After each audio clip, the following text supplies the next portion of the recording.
Hello students, welcome on my science classes. Today our topic is plasma membrane, जो कि cell का part है। 5th part हम पढ़ रहे हैं सेल के अंदर। तो हम आज डिस्कस करेंगे प्लाज्मा मेम्ब्रेन का स्ट्रक्चर और उसका फंक्शंस। तो अगर हम बात करें प्लाज्मा मेम्ब्रेन की, क्या होती है plasma membrane? Plasma membrane cell की बाहर वाली जो कवरिंग होती है, ये जो कवरिंग होती है वो हमारी क्या होती है? प्लाज्मा मेम्ब्रेन होती है। उसको क्या कहते हैं? Plasma membrane. डेफिनेशन देख लेते हैं। Outermost covering of the cell that is separates the content of the cell from its external environment. जो क्या करती है? ये एनवायरमेंट है, ये सेल का पार्ट है। ये मेम्ब्रेन क्या काम करती है? ये एनवायरमेंट से सेल को क्या करती है? सेपरेट करती है। तो ये हमारी क्या होती है? प्लाज्मा मेम्ब्रेन होती है। तो प्लाज्मा मेम्ब्रेन की अगर हम बात करें तो प्लाज्मा मेम्ब्रेन किससे मिलकर बनी होती है? फॉस्फोलिपिड से मिलकर बनी हुई होती है। स्ट्रक्चर क्या होता है प्लाज्मा मेम्ब्रेन का? स्ट्रक्चर पढ़ेंगे। ये स्ट्रक्चर मैंने बनाया है। इसमें 2 लेयर्स होती हैं। किसकी? फॉस्फोलिपिड्स की। एक ये लेयर है और एक ये लेयर है बीच में, और ये भी क्या है? फॉस्फोलिपिड। लेकिन कहीं कहीं पेरिफेरी पर, मीन्स जो ये 2 लेयर्स हैं मेम्ब्रेन की, इनकी सरफेस के ऊपर यहाँ क्या पाए जाते हैं? प्रोटीन। ये जो बना हुआ है ये क्या है? प्रोटीन है, जिसको क्या कहते हैं? Peripheral plasma. जिसको क्या कहा जाता है? पेरिफेरल प्लाज्मा कहा जाता है। उसके बाद प्लाज्मा मेम्ब्रेन के अंदर इस स्पेशल प्रोटीन के द्वारा ट्रांसफर के लिए चैनल बनाए गए हैं। क्या बनाए गए हैं? चैनल। और इसको क्या बोलते हैं? Integral protein. क्या कहा जाता है इसको? चैनल को इंटीग्रल प्रोटीन चैनल। और इन दोनों के बीच में जो खाली जगह होती है उसको क्या कहते हैं? पोर कहते हैं। क्या कहते हैं? पोर कहते हैं। तो ये जो ऊपर वाली लेयर है ये हमारी क्या होती है? Hydrophilic head of phospholipid. Hydrophilic head क्यों कहा गया? ये और ये लेयर किसकी है? फॉस्फोलिपिड बाई लेयर है। हाइड्रो 2 तरह की लेयर होती है फॉस्फोलिपिड्स की। फॉस्फोलिपिड्स की 2 तरह की लेयर होती है। कौन कौन से होते हैं? हाइड्रोफॉस्फोलिपिड्स, हाइड्रोफॉस्फोलिपिड्स और हाइपोफॉस्फोलिपिड्स।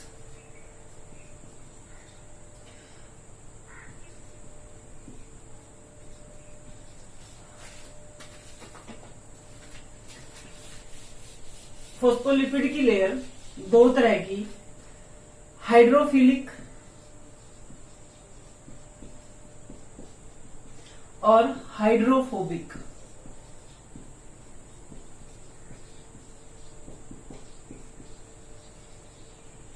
अब हम समझेंगे कि हाइड्रोफिलिक और हाइड्रोफोबिक में क्या डिफरेंस है। हाइड्रोफिलिक तो वो होता है जो वाटर से क्या होता है? लविंग होता है। क्या होता है? वाटर से लविंग, मीन्स जिसको वाटर से कोई एतराज नहीं होता, पानी से लिंक करने में उसको किसी प्रकार का कोई डर नहीं होता, उसको क्या बोलते हैं? हाइड्रोफिलिक कहते हैं। लेकिन जो पानी से दूर भागता है उसको क्या कहते हैं? Water hating. पानी से जो क्या करता है? नफरत करता है, उस पार्ट को क्या कहेंगे? हाइड्रोफोबिक पार्ट कहेंगे। इसलिए जो फॉस्फोलिपिड की जो लेयर है, ये बाहर वाली जो लेयर है, ये जो लेयर है ये कैसी होती है? हाइड्रोफिलिक होती है। मीन्स बाहर सेल की सरफेस पे बेशक से पानी आए उसको कोई एतराज नहीं है। इसलिए इस लेयर को क्या बोलते हैं? Hydrophilic head of phospholipids. क्या कहा जाता है? Hydrophilic head of phospholipid. लेकिन बीच में जो ये लेयर बनी हुई है, ये ब्लू कलर से जो मैंने बना रखी है, ये किसकी है? हाइड्रोफोबिक पार्ट है। मीन्स वो किसका पार्ट? फॉस्फोलिपिड का पार्ट, जो वाटर से क्या करता है? हेट करता है। तो हम इस तरीके से आसानी से याद कर सकते हैं। Hydrophobic water hating, hydrophilic water loving. तो इस प्रकार से हमारी प्लाज्मा मेम्ब्रेन में ये जो चैनल बने हुए हैं ये सेल के अंदर से और बाहर से क्या करवाते हैं, एक्सचेंज करने में हेल्प करते। कहीं कहीं लेयर पर कार्बोहाइड्रेट्स भी लगे हुए होते हैं। क्या लगे होते हैं? कार्बोहाइड्रेट्स की चेन लगी होती है। तो ये थोड़ा सा हमने किसके बारे में पढ़ा? स्ट्रक्चर ऑफ प्लाज्मा मेम्ब्रेन के बारे में पढ़ा। Please students subscribe my channel, और अगर आपको मेरी वीडियो पसंद आती है तो उसको लाइक करना ना भूलें। और to be continue our topic, अब हम स्ट्रक्चर हमने डिस्कस किया है, अब हम क्या करेंगे? Function of the plasma membrane, कि इस प्लाज्मा मेम्ब्रेन का क्या फंक्शन है। तो हम स्ट्रक्चर की हमने बात की थी। जो स्ट्रक्चर है वो किसने दिया था? सिंगर और निकलसन ने 1972 में प्लाज्मा का स्ट्रक्चर को प्रपोज किया था। अब हम पढ़ेंगे फंक्शंस ऑफ प्लाज्मा मेम्ब्रेन, कि प्लाज्मा मेम्ब्रेन के क्या फंक्शन है।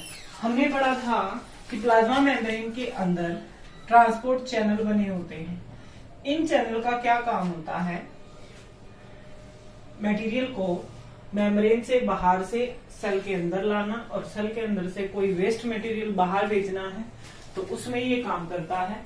तो first of all plasma membrane maintain cell shape. Plasma membrane क्या करता है? सेल की शेप को बनाए रखता है, उसको स्ट्रक्चर देता है। दूसरा, उसको मैकेनिकल स्ट्रेंथ देता है। क्या देता है? मैकेनिकल स्ट्रेंथ देता है, और ट्रांसपोर्टेशन में हेल्प करता है। फिर हम देखते हैं कि हमारी जो मेम्ब्रेन है कुछ मटेरियल्स को अंदर नहीं आने देती है, तो कहीं ना कहीं कुछ को अंदर जाने देती है। तो इस वे में, इसलिए उसको क्या कहते हैं? सिलेक्टिव परमेबल मेम्ब्रेन कहते हैं। क्या कहते हैं? सिलेक्टिव परमेबल मेम्ब्रेन, क्योंकि ये कुछ को अंदर मटेरियल को, कुछ ही मटेरियल जो सिलेक्टिव होते हैं उन्हीं को अंदर आने देती है। दूसरा, दूसरे मटेरियल को अंदर आने से रोकती है, इसलिए हमारी प्लाज्मा मेम्ब्रेन क्या कहलाती है? परमेबल मेम्ब्रेन कहलाती है। तो हम कहना चाहेंगे कि अगर सेल के चारों तरफ सेल मेम्ब्रेन नहीं होगी तो सेल अपना फंक्शन प्रॉपरली नहीं कर पाएंगे। सेल क्या नहीं कर पाएंगे? फंक्शन नहीं कर पाएंगे, और इस वजह से जो लाइफ है वो एग्जिस्ट ही नहीं करेगी, क्योंकि सेल मेम्ब्रेन नहीं होगी तो सब कुछ क्या हो जाएगा? मिक्स हो जाएगा। जो हमारा चैनल में जो प्रोटीन होता है उसको इंटीग्रल प्रोटीन कहते हैं।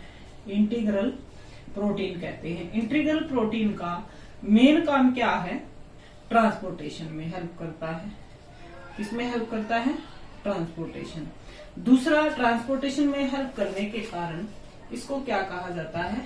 चैनल प्रोटीन भी कहा जाता है, क्योंकि ये क्या बनाता है? चैनल बनाता है।